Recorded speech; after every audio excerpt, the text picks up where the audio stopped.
everyone, and welcome to this edition of Notary No House Tuesday Table Talk. I am co-founder Dina Spinks. And I'm Melissa Watts. And I want everybody to strap on, put on your seatbelt, because we have got a tremendous opportunity for you today. There you go. Buckle up. Buckle up. Today, we are honored to have with us Richard Law, the founder of Sophie, the Society of Field Inspectors. Sophie is the oldest and largest networking organization in the field service industry. Welcome, Richard. Thank you so much for joining us today. Thank you. It's great to be here with both of you. So I cannot wait to delve into this topic of field inspection services. But before we do, let me take just a minute to tell you all about Richard Law. I'm going to go ahead and read this because he's got a lot of academic honorary things that I do not want to forget. He has a Bachelor of Science in Engineering Science, a Master's of Aeronautical Science. He has a Master's in Management Science and a Master's in Business Administration. He's also attended the Navy War College and has over 30 years of experience in Virginia as a real estate broker. Having said all of that, Richard, can you tell us a little bit about yourself and how you got into field inspection services? Well, I was in the Navy, as you know, for 20 years, and I retired. And after I left the Navy, I took and worked for some of the defense contractors, Computer Sciences, E-Systems, Raytheon, and did work for the Defense Department. And then I left both those companies and I went to work as a real estate broker.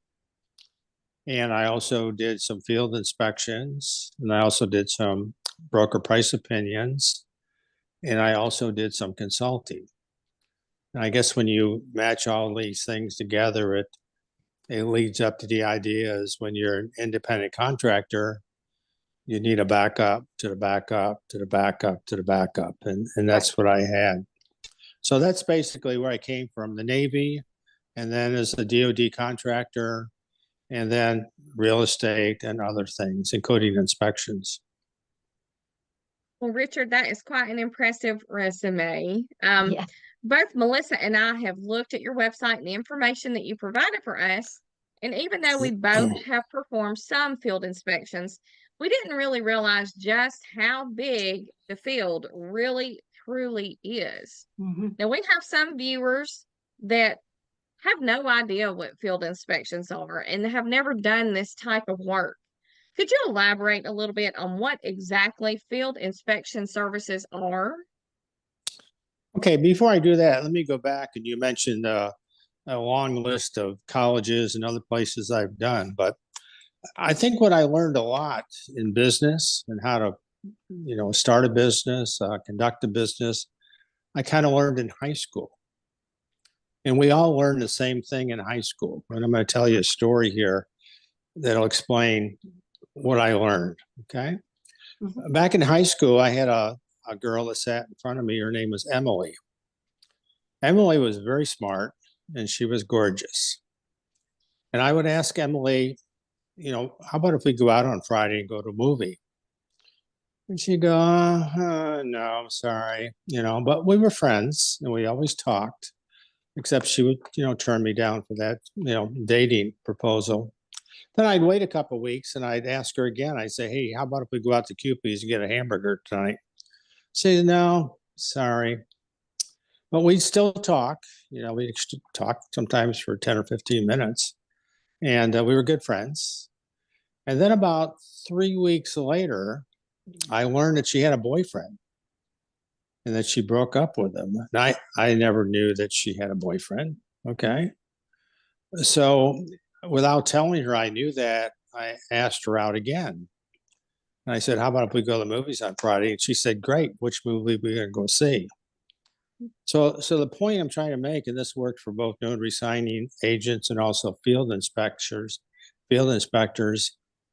is never stop asking. Oh, good. Yeah. When you call a company and they don't have work for you, ask if you can get in their network. Ask if you can call them back in a week and do that. But keep that process going. Never stop asking. And that's the way you get work. Because it's the same with, Emily, she didn't need me or want me the times I was asking, but later on she did. Mm-hmm. And we went out. And it's the same thing with companies. They don't need you maybe now, but they maybe need you later, but you got to keep asking. So I just wanted to mention that to you. Yes. And the That's a other good thing point. and the other thing I think I learned in high school was you always need a backup to the backup to the backup to the backup. When the senior prom is coming up and it's months away, but you got to start planning on who you're going to the prom with. If you don't go to the prom, how embarrassing that is, because you can't find a date. So find a date, but always have a backup to the backup to the backup for that prom date. So I just wanted to say that to you. Okay. Okay. So what your question was, something about money, was it? No. No, people who aren't familiar with field inspections and have never done this type of work before, could you kind of elaborate and explain what field inspections are? Okay. Well, field inspections, there's a lot of them. We were talking about that just a little bit earlier, Dina. And there's so many different types. And what they are is they can be very detailed or they can be very brief. Some of the ones that I liked the best were some of the ones you mentioned too. Was something like a business verification. Maybe I could go out and do that 10 minutes on site, maybe take 4 photographs, and that would pay something like probably $45 or $50. Okay. When I was doing those, I was doing other things also. So I would maybe be doing something real estate related, or maybe a broker price opinion. So kind of the more things you can combine in a small area, you become more efficient and you make more money. Okay. And the companies that hire you, they provide the inspection form. Usually they'll provide some training. It might be walk you through the inspection on the phone, maybe send you a video to watch, maybe invite you to a webinar. But there's a lot of stuff that's, very straightforward, common sense type inspections. I remember the first one I did. I was like, oh, I don't know if I can do this because I've never had any training. And it was so simple. They sent me a link and the link explained everything. It said, click here and upload your photos. Click here and download a letter that you are to leave at the place of business. And that was it. And it took me all of about, including travel time and everything, it took about 30 minutes and it was $63. So yeah, that worked out well. Well, for the purposes of this interview, now that you've kind of given us a little bit of background about what field inspection services are, let us focus on field inspection services, specifically the 3 main types that you talk about in your book: residential, commercial, and insurance. Can you explain what the difference is in those 3? Because those are the 3 things that people are going to be immediately approached with if they start doing field inspection services. Okay. I've performed inspections for a couple of decades now. So I've really seen everything that's out there. And I know what they pay. I know how much is involved. And over the years, I've become maybe the word is spoiled. Okay. There's some things I like. There's some things I don't like. And as a field inspector, you have choices. In other words, a field inspector, you pick and choose. The inspections I like are the commercial inspections. Insurance inspections are probably second. And the inspections I avoid are the low fee mortgage inspections. Okay. So let me start in the back and go front. Low fee mortgage inspections, some of those today are only paying $3 or $4. A lot of those you're knocking on doors. And in today's world, I don't think you want to be knocking on a door, a residential door, because you never know what's on the other side of a door. Right. Going in backyards, fenced backyards, you never know what's in a backyard.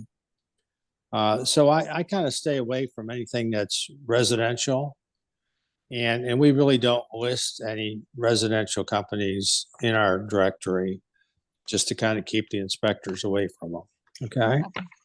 So the top group is commercial.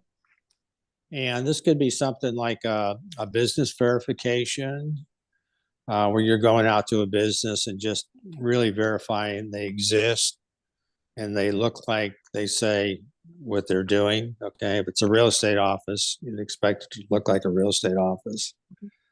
So that's one type. A draw inspection, where someone is building a new home and the bank will give them money to pay for the construction in 5 draws. In other words, 5 payments.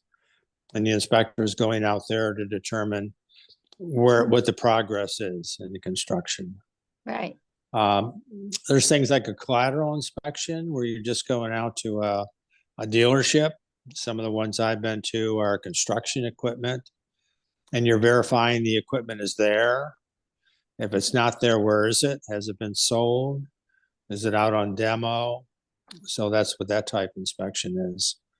There's so many different types of inspections, and you have those inspection descriptions now, so you've gone through those, I'm sure, and saying that, wow, there's a lot of choices out there. Yeah. And field inspections is like notary signing work. You have choices. You're going to find companies you like and companies you don't like. You're going to find tasks that you like and tasks that you don't like. And what you do is you pick what's best for you. Right. Well, Richard, a question closely related to what you were just talking about is the big question that everybody wants to know. Money. And that is, how much money can I make doing field inspections? Money, money, money, money. You always talk about money. My wife's always talking to me about money too. I was just talking to my husband about money too. So how am I going to answer that? Okay.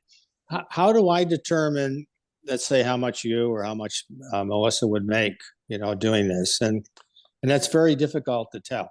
Okay.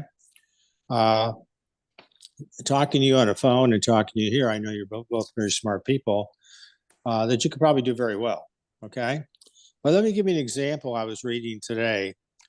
Wilbur and Oral Wright. You ever heard of those guys? Yeah. Okay. They invented the airplane. Okay. They were sons of a pastor. Okay.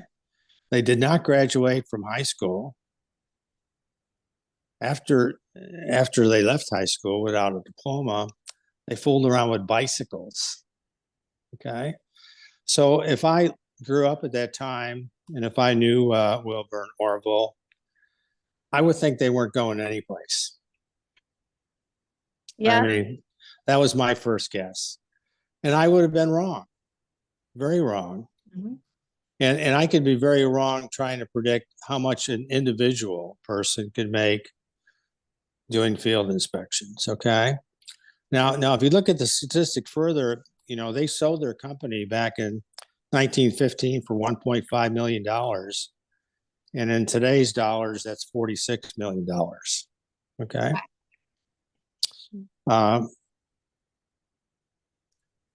So I don't know. For an individual, I can talk to them and I can get a pretty good idea of whether they will succeed in anything they do in life by what they say and how they say it.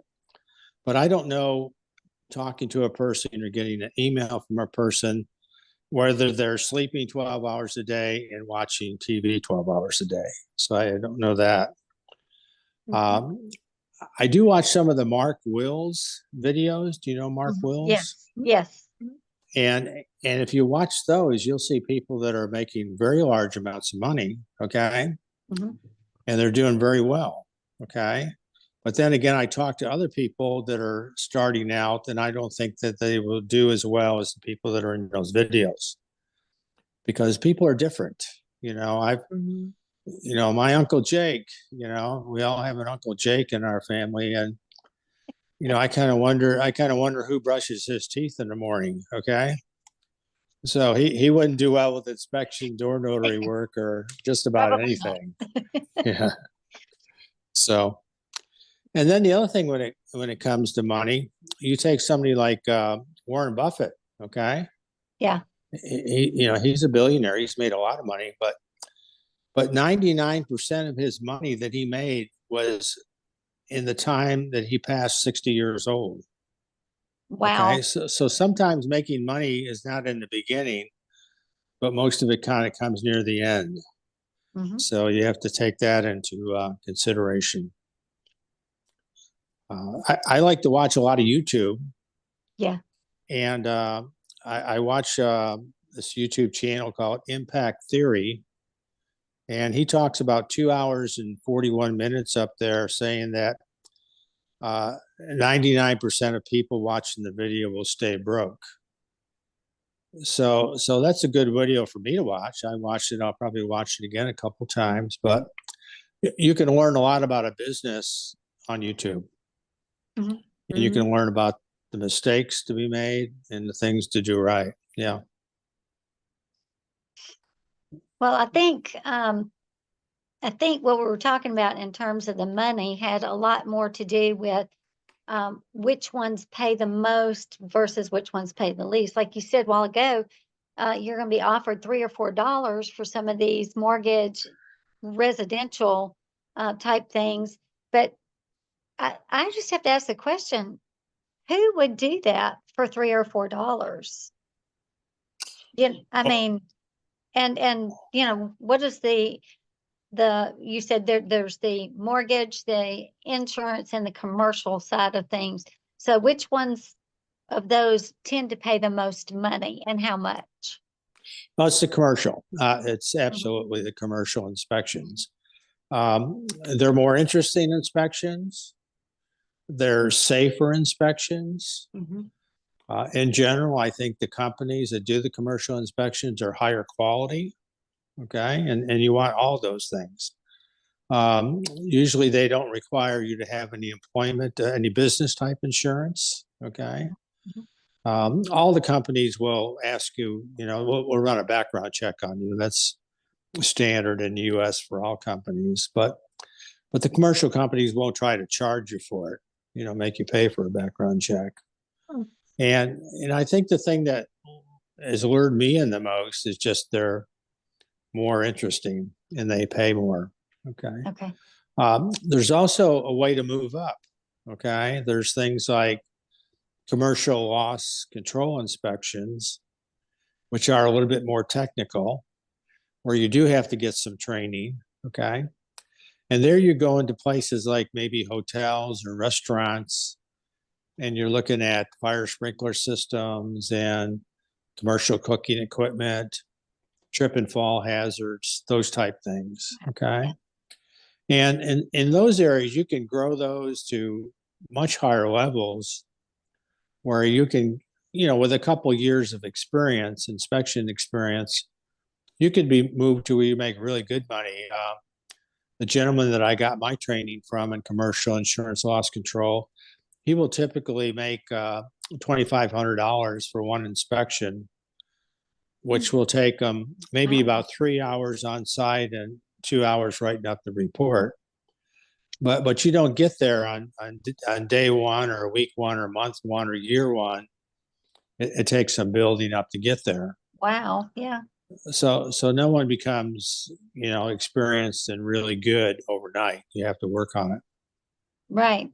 Well, I think one good place for everybody to start is with your free book, The 13 Easy Steps to Becoming a Field Service Inspector.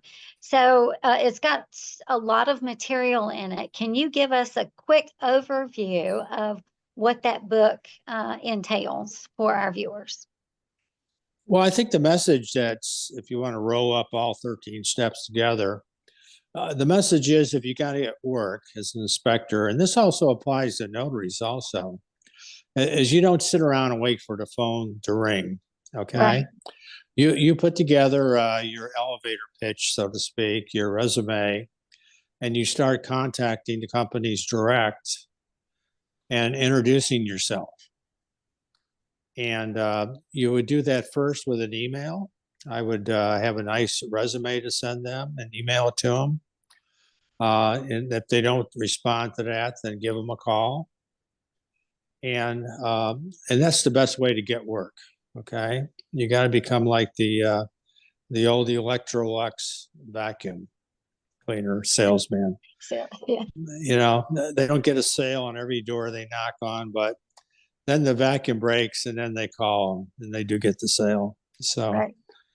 Just but like I think Emily. that's, say again? Just reminded me of Emily and her boyfriend breaking up. Yeah, you just got to keep doing that. Exactly. And a lot of inspectors and notaries don't do that. They don't get out there and beat the bushes. They don't, they don't have a nice resume, or maybe it's not directed to what they do. Okay. Right. It depends on where you're applying. If you're applying for IBM for a job, you have a nice text written, Microsoft Word written resume, which tells about you, where you worked before, maybe if you've got some educational experience, what that is. Maybe you were a scout leader.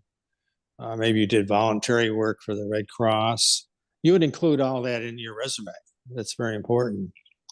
But with field inspections and notary work, the only thing they really want to know is who you are, what you do, and where you do it. And in the case of a notary, it's good to be a member of the NNA, which is a very good organization. Right. And you want to get their attention in about 10 seconds, because that's all the time they're going to give you. True. So true. Well, so true. And kind of tying into what you were saying about getting your name out there. One of the things that we teach in our marketing course, like you're talking about, is how to market yourself. And one of the things we stress is you need to get your name on as many lists as you possibly can. So, and I've already done this with Sophie, but the Society of Field Inspectors, but membership with the Society of Field Inspectors, a listing there is free. But can you explain to us what the difference is in the free membership, that we sign up for versus a listing in the National Field Services Directory? Well, the free membership is when you sign up, you go online to joinsophie.com and you fill out an online form. And what we do is we take that information and we put that in our database. Okay. And today our existing database just for inspector members is about 9,450, I believe. And we find companies that we've been working with for decades that like to get that list from us, and they do purchase it from us in a PDF format. And in the PDF format, it's searchable with keywords. So if they were looking for a field rep in Syracuse, they would just do a search on Syracuse, and it would bring up all the field inspectors that cover that area. And it lists all the important information, all their contact information, a list of the type of work they like to do, the area they cover, whether it's just listing a metro area or listing counties. Okay. Experience, if they have experience, they'll often list it there. Right. And so the companies have a very good database where they can choose. Okay. And we also provide information on how long they've been a member of Sophie, and also when we last updated information from them. Right. So that's important. So it's a nice big database, and it certainly makes it easier for recruiters, and it helps the inspectors out with getting work. Right. But never as good as or better than direct contact, calling and asking for work. Correct. Now, I saw somewhere on your website that for a specific fee, you will mail or send our resume and our information to 80 different companies. Can you explain to us how that works? Okay. Well, what we do is we, of course, design resumes. Okay. I've been doing that for decades. I've designed more decades for field inspectors than anyone else in the US or anyone else in the world. Okay. And so I really know what works and how to get attention and how to show a person, how to present a person to a company. So I do that. Okay. And then part of that, if they ask for that service, is I can email blast out that resume to the 80 or so companies listed in the directory, telling those 80 companies about that one inspector. Okay. And we call it the email blast. Okay. And I send those out every week. Okay.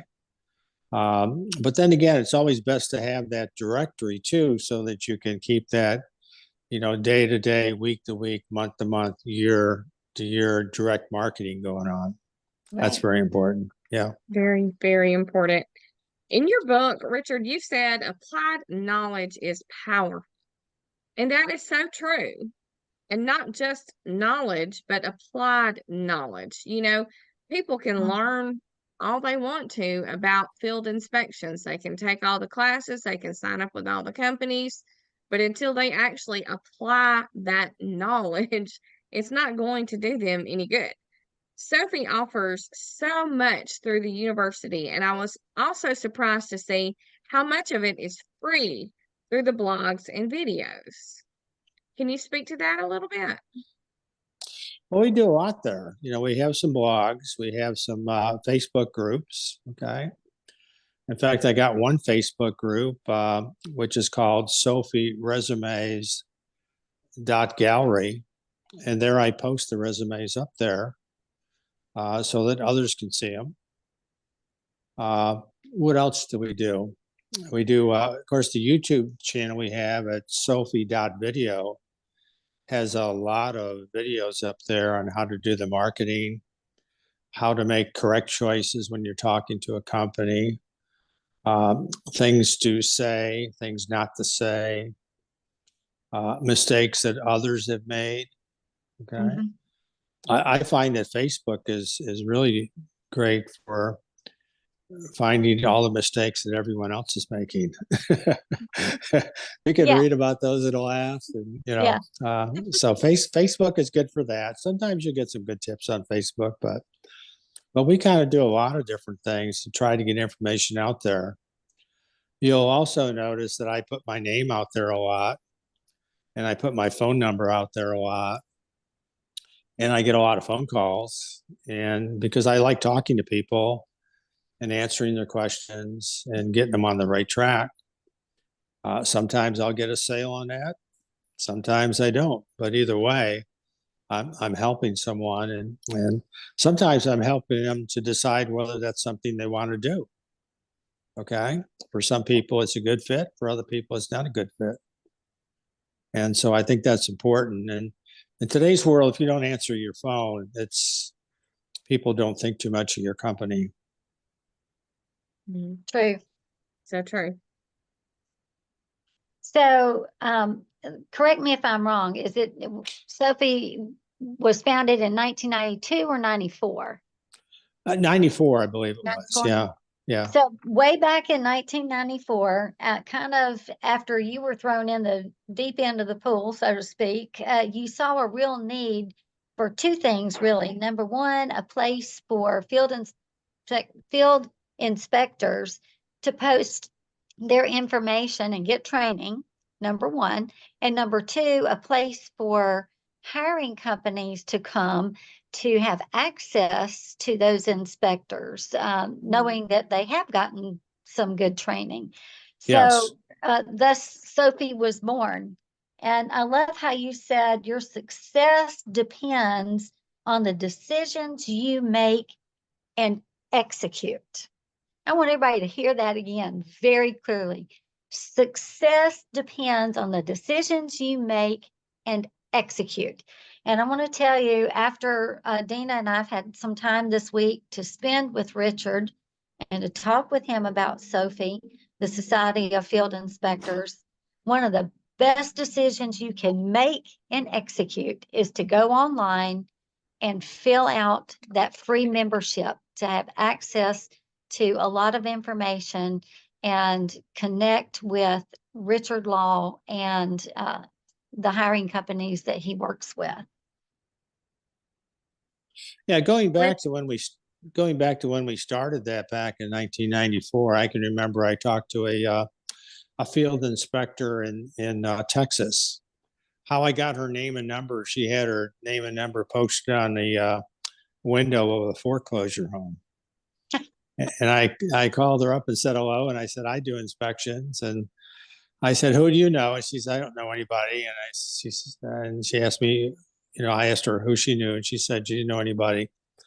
And she said, you know what we should do is, what she said to me, why don't you start a list of other inspectors? And I said to her, why don't you start the list and send me a copy? And so that's kind of where it ended. Classic. And then I got started, okay, and started putting it together. And then it was a question of, do I make membership free or do I charge for it? Mm-hmm. And I says, well, if I make it free, I'm really in control, okay? So if I've got a bad company out there, let's say, that wants to get in my directory, and they're really bad, but they want to give me $5,000, I start thinking, geez, $5,000 is a lot of money. But, then I got back to just do it free for everyone. And then I make the decision as to whether they get in there or not. Right. And I do that back in 94, and I do that today. So if you look at field inspection companies, there's probably 4 or 5 times as many that are not listed in our directory, that are in the directory. And we do that purposely because we want to make sure that everyone gets a good ride. Right, right. Well, Richard, we thank you so much for joining us today. You have just given us some wonderful information about field inspection services. Is there anything else that you would like to add or say before we finish our interview? Well, I think the most important thing, and I stress that all the time, is the networking part of it. A lot of the notaries and a lot of the field inspectors just don't do that. They don't get down and really get serious about sending out the emails and making the calls. And I even tell people, even if you're working for a dozen companies and you're working 12-hour days, you still need to do marketing. Right. Because when you look at that list of 12, there's probably 2 or maybe 3 that are kind of on the bottom, and you're wondering why you're really still working for them. And so you want to replace them, okay? So what you're doing when you're in business is you're always replacing your weak customers with stronger customers. So that's why if you're working long days, you're still doing some marketing, because otherwise you don't know if there's something better that's out there, and you always want to be looking for the bigger and the better things. Right. And if you don't do the marketing, you don't find that out. And the marketing can be so easy to do. Email first. When I call a company to get work, I would call them up and I'd say, hello, my name is Richard Law. I'm a field inspector. I'm here in the Orlando area and I'm looking for work. Who in your company can I talk to? Mm-hmm. So that says a lot up front. It says I'm an inspector, where I'm at, and I'm looking for work. And then they get me connected with the right person in the company that covers my area.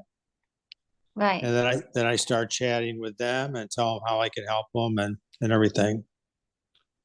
I think the thing I find with a lot of people today is they say too much. They don't take frequent breaks between, one idea and the next, and they kind of rattle on too long. And then the companies don't have a chance to say anything. Right. Well, in other words, spend more time, have your initial spiel ready to go, but then spend more time listening to the needs of the company rather than trying to tell them how wonderful you are. So Right. That's exactly right. Okay. And also up at our YouTube video source up there, there's some videos up there to talk about mistakes that inspectors make, how not to do that. I talked to one inspector who had a email. It was something like couchpotato@yahoo.com. And so I said to him, I says, you're not going to get any work. And he said, oh, why is that? I says, you're a couch potato. Couch potatoes Right. don't want to work. And right. I don't know if he ever did change his email, but at least I had a chance to tell him something. Well, I just have one last question, and that is we've spoken a lot from the beginning of this video to now about the directory. How do people access that directory that you're talking about? Here's I got a copy here. Let me show it in front of you. Yeah. It's a paper directory. And what we do is we ship that out to you at U.S. Priority Mail from Central Florida. And what it's going to do, it depends on where you're at, but generally it's going to list about 75 to 80 of the higher quality companies that pay the higher fees that cover their service area. Okay. And it's got complete information on, not complete information, but very specific information on each company, on who to contact and what they do and where they're at, the type inspections they offer. Okay. And that's useful to you to have on your desk so you can make notes on it and put stickies on it, whatever. Yeah. But we also send everyone with the direct, we give them a little notebook and a pen so they can keep a log on their marketing, because that's very important. And then we have some bonus items that we give them online that are part of the directory. And one of those is we give them the database access to our inspector members, because that way they can network with other inspectors and other notaries. Some are notaries too. Right. So here, you're in Alabama, okay? So the way you would do it is you would look for an inspector, maybe it's also a notary, maybe a woman out in San Diego. And you call them up on your phone and you say, hello, this is Melissa. I'm here in Alabama and you're in San Diego. I'm an inspector and notary. We don't compete with each other because we're so far away from each other. Maybe I can share some information with you and maybe you could share some information with me. That works. Yes. Sometimes they'll hang up on you, but most times they won't. Right. And so that gives you a lot of choices, like 9,400. And you want to pick the ones that are very far away from you. And in your phone call, you want to say that we don't compete. I'm in another state. Yeah. I would even look it up sometimes, how far exactly I was, Google search, how far in miles I actually was away from someone in Seattle. Right. And so when I call them up, I say, yeah, we're so many miles away from each other and we don't compete. And, like I say, you'll find out so much more information that way. Maybe you're working for the same company. Maybe you're getting paid less than they are. Wouldn't you like to know that? Yes. Yes. Yeah. So that's what you do. It's all about networking. Companies do that. They do that all the time. The biggest multi-million-dollar companies are also out there marketing to everybody. And you've got to do the same. They have large parts of their company that are dedicated to marketing. For most notaries and field inspectors, it's just a one-person job. Okay. But you got to do it, or else you don't get work. And then when you get the work, you got to perform. Right. But if you take person A that's really great at marketing and kind of sloppy at performance, and then compare someone that's really great at performance and kind of sloppy at marketing, the person that's better at marketing will do better. Yeah. They'll make more money. Yeah. And marketing also gives you more choices. You want choices. You want lots of choices. And some inspectors and notaries are just kind of stuck in one rut and they don't know what's out there, you know? Well, And the only way you find out is you got to do the marketing. Well, that's one of our goals at Notary Know How is, we want to help train people. We want to open their eyes to the opportunities that are out there and we want to help them. And, I know this wasn't on the script, but I just want to say I'm very impressed with you and your company, and you seem to care about people. To hear you say that, you'll talk to anybody and you'll share the information with them, whether they take it and run with it or not, you're happy to help. And I just think that speaks volumes about you as a person. And I think that that's wonderful that you do that. Yeah, great. Well, like I say, we enjoy. I also like to brag a little bit about the Florida weather too when I get an opportunity. I think all of us in Alabama would trade with you right now if we Right. could. Yes. It's cold.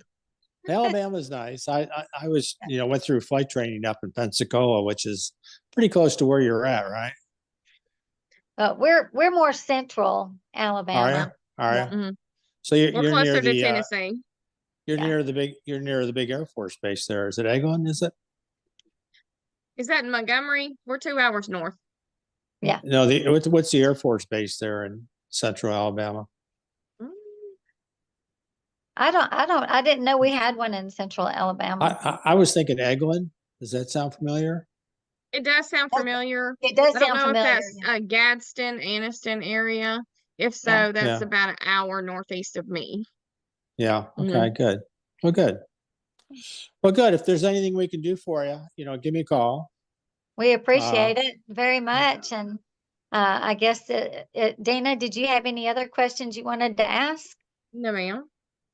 All right. Well, you all, thank you so much for being with us today on Tuesday's Table Talk with Mr. Richard Law of Sophie. And y'all have a wonderful week. Bye-bye. Bye-bye. And it was Thank you. very, very much of a pleasure talking to both of you. Thank you, Richard. Bye.